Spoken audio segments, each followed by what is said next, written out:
Welcome to the Timboon Virtual Masterclass. To get yourself set up, grab your tasting mat, 3 glasses, a glass of water to keep yourself hydrated, and make sure you save some of your port expression for the Tim Tam Boon Slam. We recommend having a separate glass for that too. Now over to Scotty. G'day guys, and welcome to the Timboon Whisky virtual tasting here, thanks to Nipper Courage and the Timboon Whisky Distillery in Victoria. My name is Scott Fitzsimons from the Oak Barrel in Sydney, Australia. It's my great pleasure to join you here. So today is about appreciating some really great Australian whisky, and that's a terminology that we probably couldn't say 20 years ago. When you talked about Australian whisky 20 years ago, people would look at you a little bit funny. In fact, even 10 years ago, and even 5 years ago, that concept was still quite new. I reckon it's been a really exciting time for Australian whisky in the past 5 years, 10 years, and it keeps evolving. There's a lot of new players on the market coming through, and that's a very exciting thing. But one great thing about what we have with Timboon here today is they've been doing this for quite a little while, and so there's a lot of experience and knowledge that we get to draw upon in telling stories, but also what you see in your glass here today. Before we get too far into drinking, and I know that we all want to get into drinking, but bear with me just a little bit here. I want to talk a little bit about what these whiskies are in general. And you'll see on the bottles here, you'll see Timboon, you'll see a little bit of a description, but also the term single malt whiskey. Now, the term single malt has been pretty synonymous with the concept of whiskey and premium whiskey, but whiskey is a very wide-ranging term. There's a lot of different whiskey made in a lot of different places around the world, and each country tends to have their own twist on what whiskey is. In Australia, we have quite a rich history of producing whiskey in the past sort of 100 years, but in many different formats.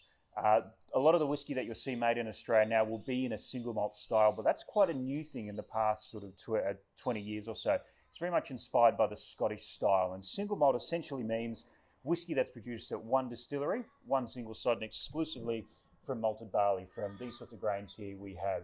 As soon as you add one drop, doesn't need to be a lot, just one drop of whiskey from another distillery or a drop of whiskey that's been distilled from any grain that isn't barley, that's no longer a single malt whiskey. So what you know when you see the word single malt, you can expect that this is real provenance really from one site, and the team behind it, in this case, Josh and Caitlin Walker from the Timboon Distillery, they've had their hands all over this. Obviously well-sanitized hands in this year of 2020.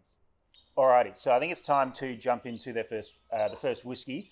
I have hosted and been to a lot of whiskey tastings in the past 10 years, and one of my pet hates is someone talking for too long, so I don't want to commit that sin myself. So the first one we're going to reach for is the Timboon Port Cask. So you'll see on the bottle it's got Port Cask, 44%. What does that actually mean? We know that it's a single malt, so we know it's all from malted barley, and we can talk about the barley process in a little bit, but I firstly want to get to what this is. 44% alcohol, that's the alcohol content in your whiskey, and port cask, that refers to the barrel that has been used to mature the whiskey. So how is this actually made? So with single malt whiskey, with all whiskey, with beer, wine, any spirit, it's important to remember that all of this comes from the ground. It's all farmed and harvested before it gets into our glasses. So yes, we need dentists and lawyers and bankers and all that sort of thing, but we need farmers more than anything. But this barley is harvested, being a single malt, it's only barley, is the only grain that we're using here.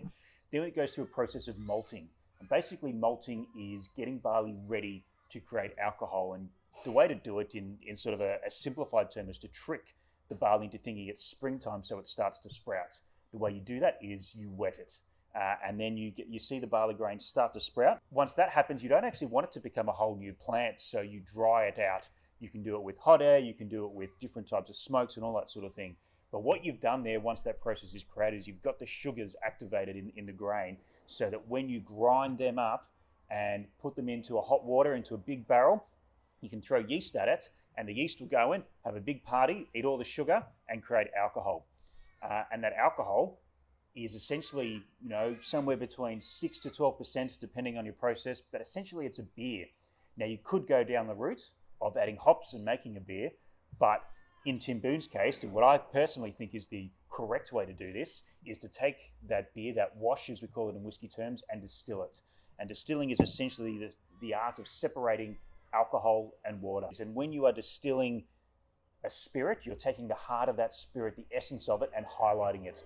And so when you boil this beer, essentially, again, this wash, you're separating the alcohol in the water and you're refining it. You're getting a quite high proof spirit. In Timboon, like most great single malt whiskies, we have a copper pot still. So essentially a big, beautiful, shiny kettle. Copper's great because it actually, when you interact with the vapors as they're evaporating, they strip those heavy negative flavors away that you want. Some flavors like wet dog and rubber tire and all those things that we don't really want in our whiskey, that's what we use copper for. If you use the stainless steel or something like that, you will get a whiskey, but you'll keep some of those heavy flavors and that will come through into your whiskey. Once you've distilled it twice, you'll get a spirit that can be anywhere from sort of 70 right up to 80% alcohol.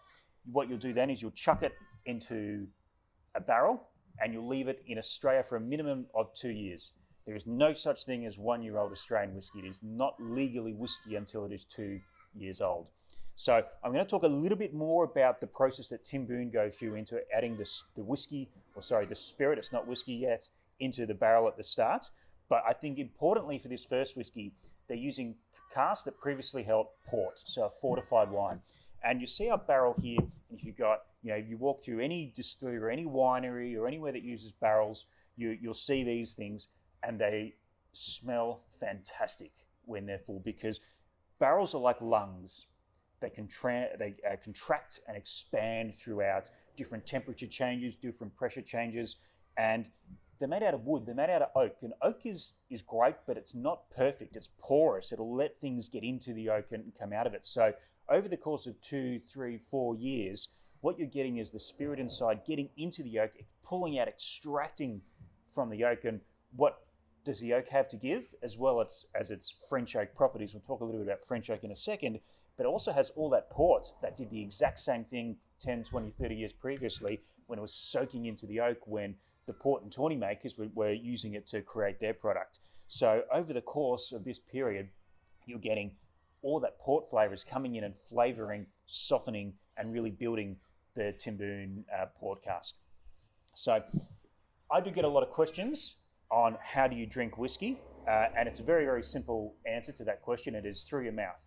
If you were to rub it on your hands and put it on like perfume, you smell great, but you're probably not going to have a good enough time as you would by putting it in your mouth. But really, you drink whiskey however you want to drink whiskey. It's a fun thing. It's enjoyable. It's meant to be shared. The history of whiskey going back 200, 300 years is leftover grain from the farms that the workers would distill out and drink together at the end of the day to share stories and sort of as knockoff drinks. And that is something that we should never lose from whiskey.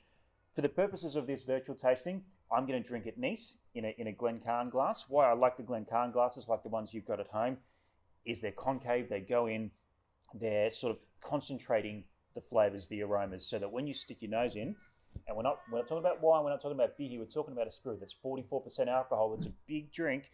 We don't need to stick our nose all the way in. The vapors will actually come to us, but we get that concentration of flavor coming through. And for me, how I drink whiskey is aroma is a really, really big part of it. I will nose often. I will nose a whiskey far longer than I'll taste it because I think you just see so much come through and it develops as well. These are whiskeys that have been sitting in barrels. They've then gone into a bottle. They haven't spent a lot of time in air, and so they will continue to evolve. So I will just keep nosing and nosing and nosing until I think I've got everything that I want. Take a sip, see how it feels, and as well as the flavors that I get, texture's a really big thing as well. Is it oily? Is it viscous? Does it feel soft? Is it really dry? Is it cloying? Like, what does this whiskey do? How does it make you feel? What does it do to your mouth? Then swallow. See what happens there. Does it linger? Does it burn? Does it go down really smooth? Does it disappear? All these sorts of things are different ways that I like to appreciate the whiskey. The most important thing that I do then, and this is my first whiskey of the day. You might be lucky. You might have been drinking whiskey all afternoon, but this is my first of the day. At 44%, my olfactory glands haven't really kicked into gear yet.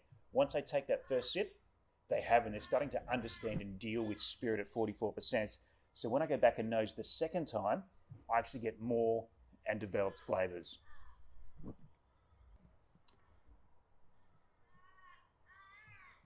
So the first thing that jumps out to me on this is that beautiful sweetness, that sort of caramelized brown sugar that comes off from this cask. Now, we know that this is a port cask, so it held port previously, and often you'll see with whiskies, that is the dominant descriptor that's given to the whiskies, whether it held port or bourbon or sherry or whatever it was.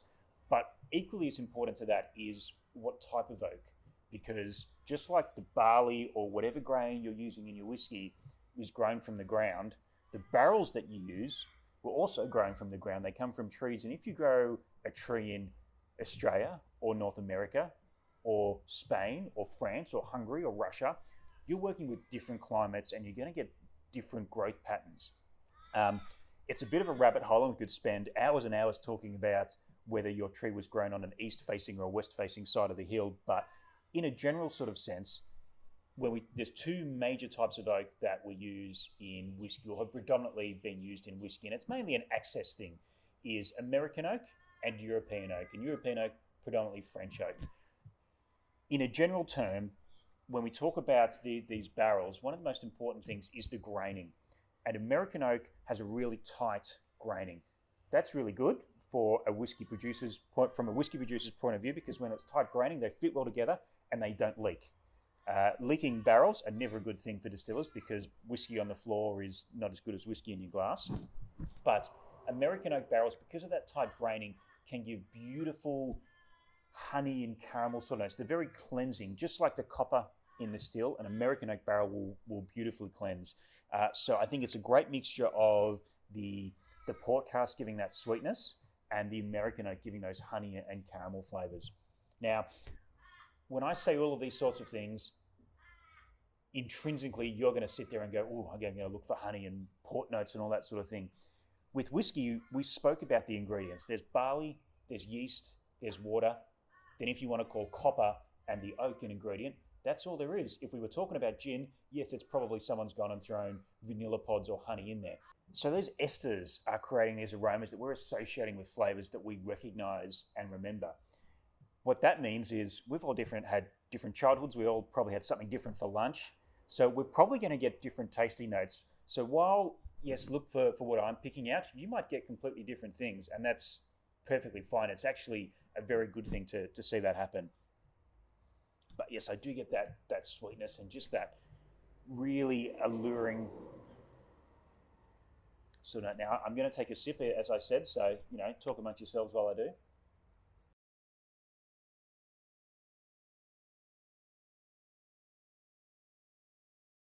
It's just like that. It might seem like a funny thing to say for a 44% spirit to say how soft it is, because it is a big spirit. But compared to other whiskies on the market, I just loved how soft that texture is. With that softness of palate in mind, it is such a moorish, drinkable whiskey, and it would be very, very easy to knock this over. But I do want you to hold on to a little bit, whether that's in the glass or in the sample bottle, because we have something at the end that we want to experiment with and get you involved as well. But this is a whiskey, and it's a whiskey that every time you go back to it, you just remember how great it is. And I think that's the sign of a great distillery. When you go to a bakery in the country, don't go and buy their weirdest thing first. Go and buy a sausage roll or a meat pie first. If they can do that right, then yes, they can move on to their other things. I find the same with distilleries. If they can do their core range excellent, then yes, their special editions will be brilliant as well. But get the core range right first. And this has been one of the most consistently brilliant core ranges in the past 5 years for me. I think it's about time that we tasted a bit of liquid history, because essentially that's what whiskey is. I mean, we're talking about whiskey inspired by stories and personalities from 120, 130 years ago. But even within the bottle, we have whiskey that's been sitting in a cask for a number of years, from grain grown from years prior to that. There's farmers, distillers, still makers, coopers, all these people involved with this process, leading to what we have into our glass. So we're going to move on to the Christie's cut, inspired by Detective Inspector Christie. Now, looking at the sample bottle there, we can immediately know some things about this whiskey straight away. Single malt again. The biggest thing that's the difference here, though, is the number 60%. So this is a much bigger whiskey. I'm going to tell a few other things, but let's drill down on that for a second. So as I mentioned earlier on, whiskey comes off the still, running off the still, it's clear. It's like vodka, essentially. at somewhere between 70 to 80% alcohol. What traditionally happens in Scotland, and we are a little bit inspired by the Scottish industry when it comes to single malt, is that whiskey will be watered down to 63.5% alcohol and put into the barrels. Timboon do things a little bit differently here. When spirit runs off the still, essentially what we're getting is that evaporation, as I mentioned previously. So the first bit to run off is really high proof alcohol. It's actually not very good. It's what we call the heads of the run, of the spirit run. So we take that heads and we throw it away because it's a little bit volatile, it's a little bit aggressive, it's not going to make very good whiskey. We then make what we call the first cut. And the cut are the points in the spirit run that we're going to take the spirit running off the still and use for our whiskey. Once that high volatiles are gone, we make the first cut and we start harvesting that whiskey, putting it into a container that's going to go into a barrel. After a little period of time, most of the alcohol has come through, most of that ethanol has been separated from the water, and so you're getting more and more water content coming through. What's left in the water is a little bit of some of those negative flavors as well. You get some of like, rough, harsh flavors, again, that wet dog, all those sorts of things, and that's what we call the tails cut. So you make a second cut. We've now got the heart, we got that middle cut, we call the heart of the whiskey, and we throw those tails away. Instead of breaking that whiskey down to 63.5%, Josh and the team at Timboon will actually throw it into the barrel at full strength. What that means in real term is that this whiskey is going to take a little bit longer to mature because you've got this really robust, big whiskey in the barrel, and it's got a big cask that it's gone into. But because the alcohol is so high, and we're talking, 70-odd% sometimes, it takes a little while for the barrel to extract and really have its say on the spirit inside. The other side of that is that when the cask does have its say and it imparts its flavors and its mysteries onto the spirit, that you do get this really big, forceful whiskey. Now, Christie's cut is about 5 years old. It's matured in casks that previously held port, but we're talking about French oak here. So if you remember back to the port cask, the core range, that was American oak, and Quercus alba, the American oak, has that beautiful cleansing sweet note. The graining on French oak isn't as perfect. It tends to be a little bit sharper, a little bit more haphazard. What that means in real terms of whiskey is you tend to add more spice and more bulk, which is perfect when you've got a whiskey like Timboon that is so bold and brash in the cask. It benefits from those big flavors. Now, how does it get to 60% and 44%?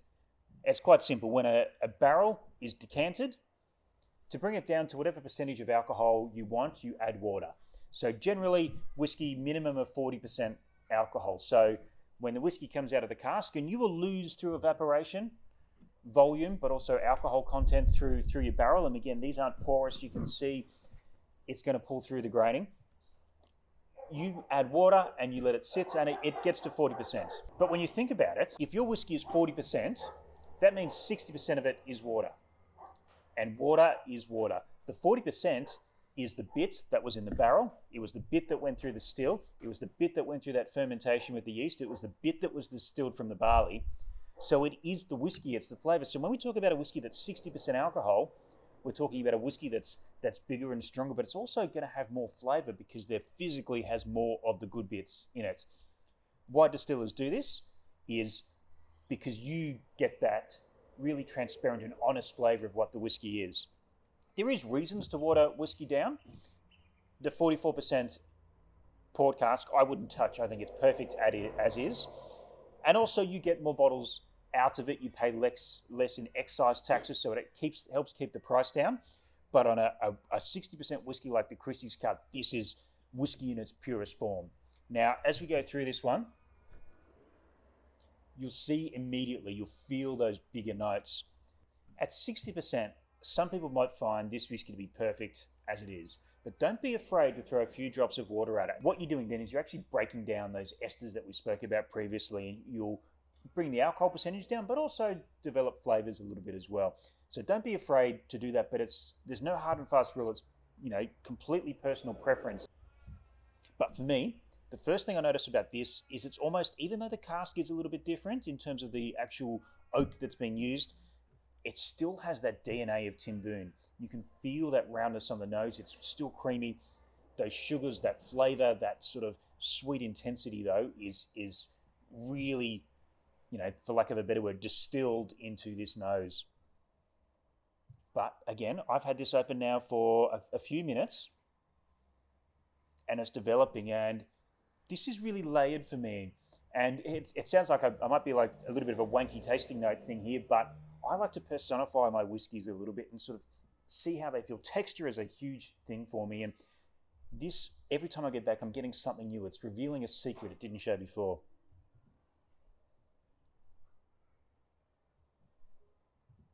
You do get a little bit of malt coming through there as well. You can taste, you smell the grain coming through. Now take a bit of a sip now.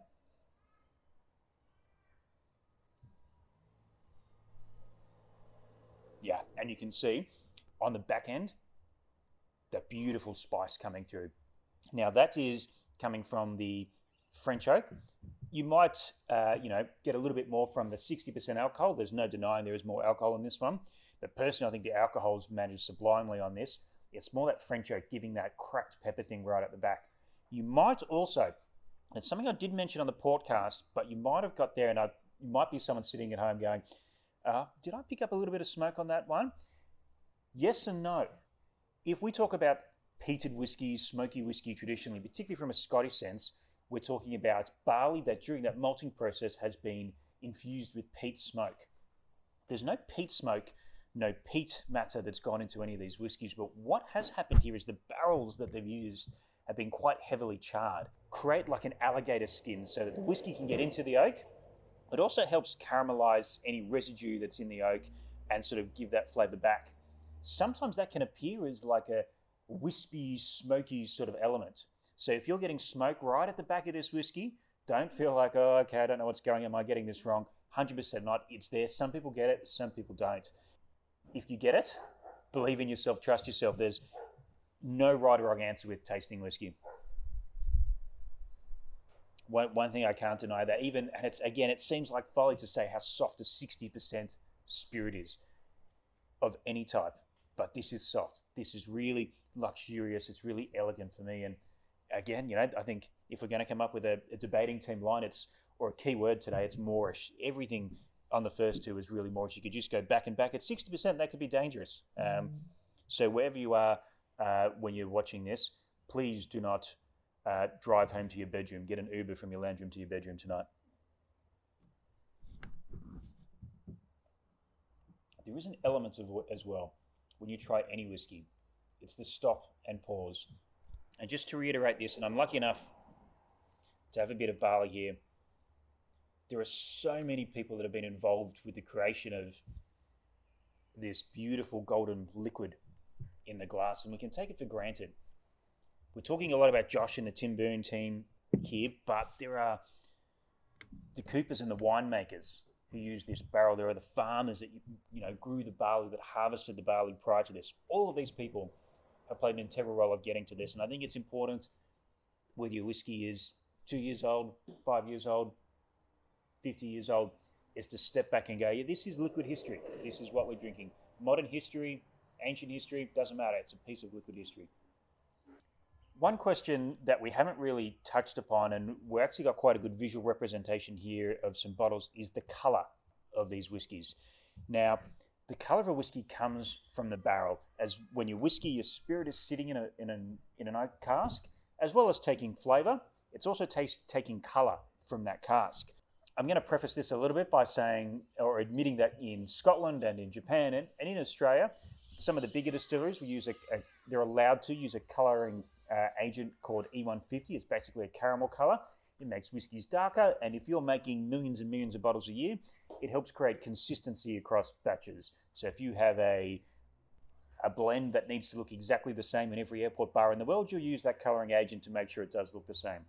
We're not talking about that when we talk about Timboon. We're talking about some really small batch hands-on whiskies. So all the colour from all of these whiskies and everything we see here is coming solely from the cask. So it's hard to understate the role of a barrel in the whiskey making process.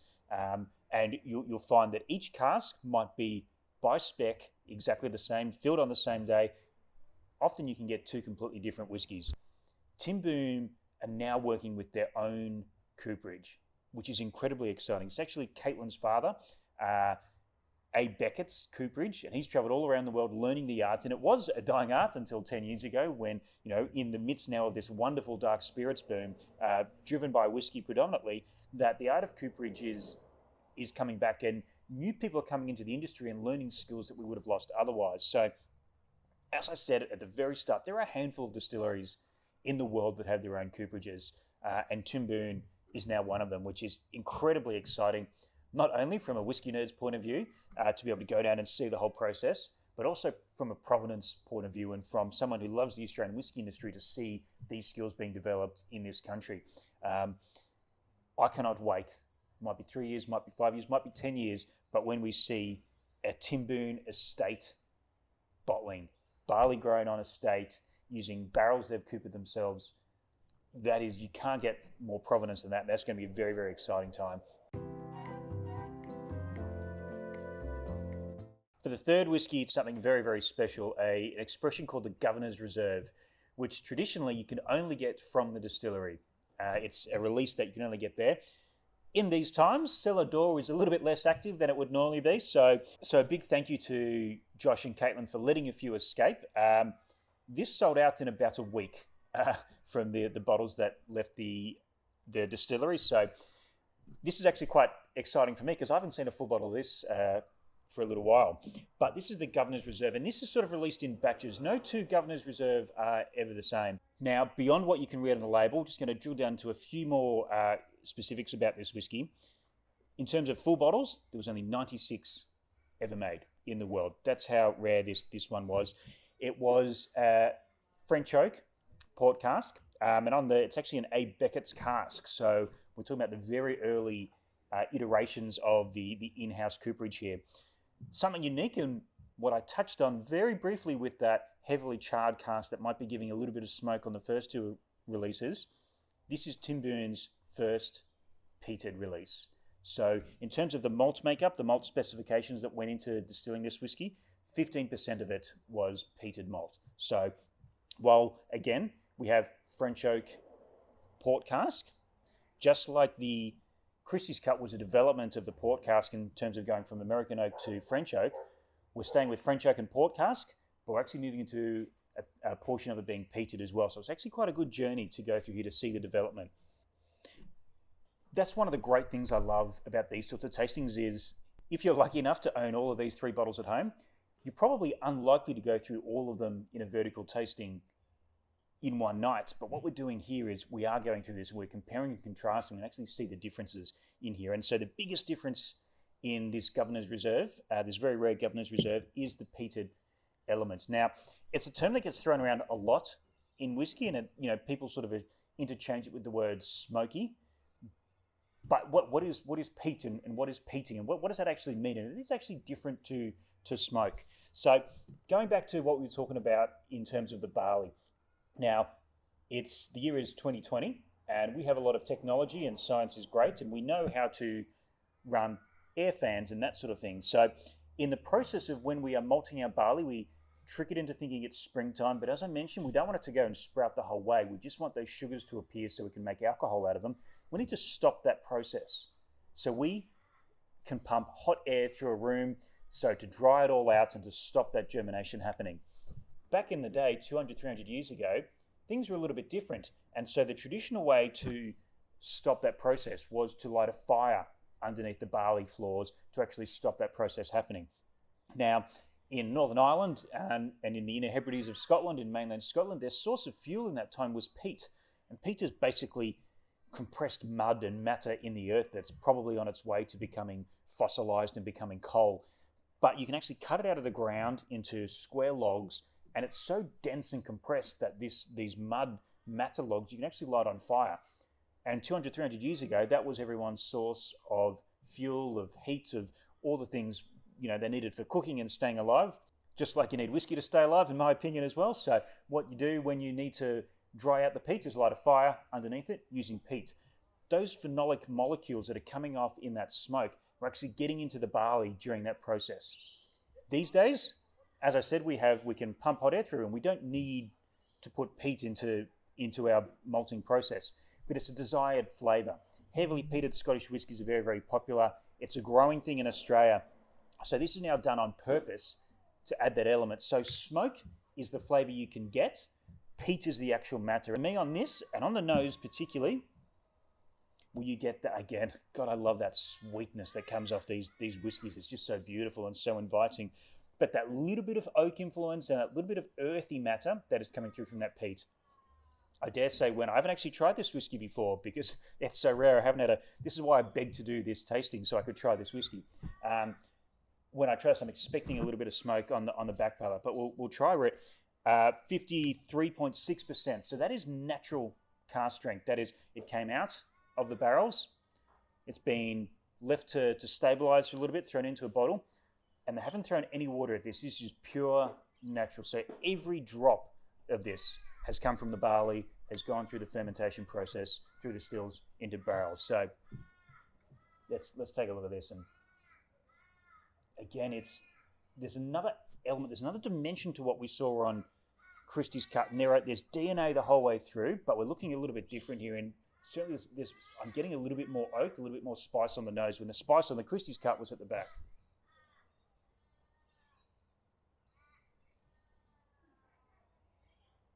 Ooh, okay. Bit of oak. There's almost like a little bit of aniseed there as well, and something a little bit different. It's not, if you heard the word peated and smoky and thought, okay, this is going to be a big, Iowa Scottish malt, it's definitely not that.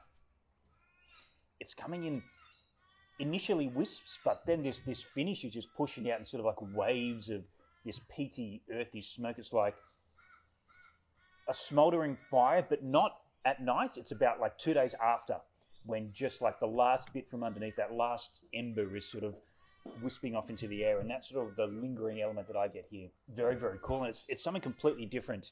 I mean, the DNA is there, but I've never had a Timboon that tasted like this before. And given there's only 96 bottles, and that everyone's got one at home, there's far less of that now. Not many people have.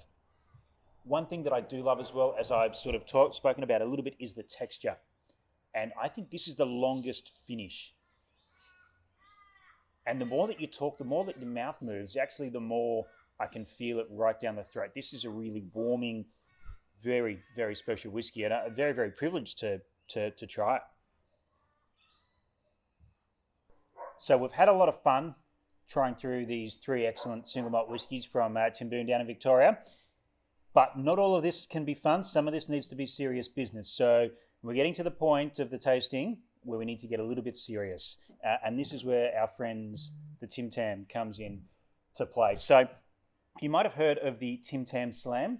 What I'm going to show you, or attempt to show you now, is the Tim Tam Boon Slam. And you might have asked the question, or we discussed earlier on, is like, how should you drink your whiskey?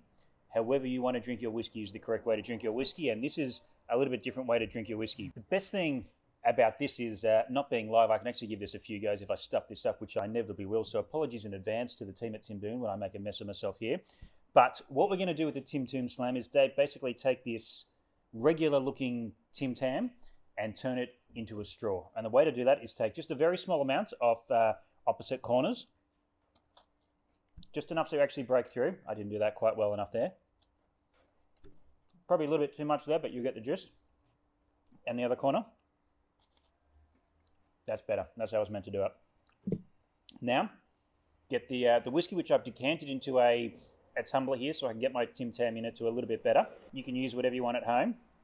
And just like a straw, whiskey in glass, Timboon in hand.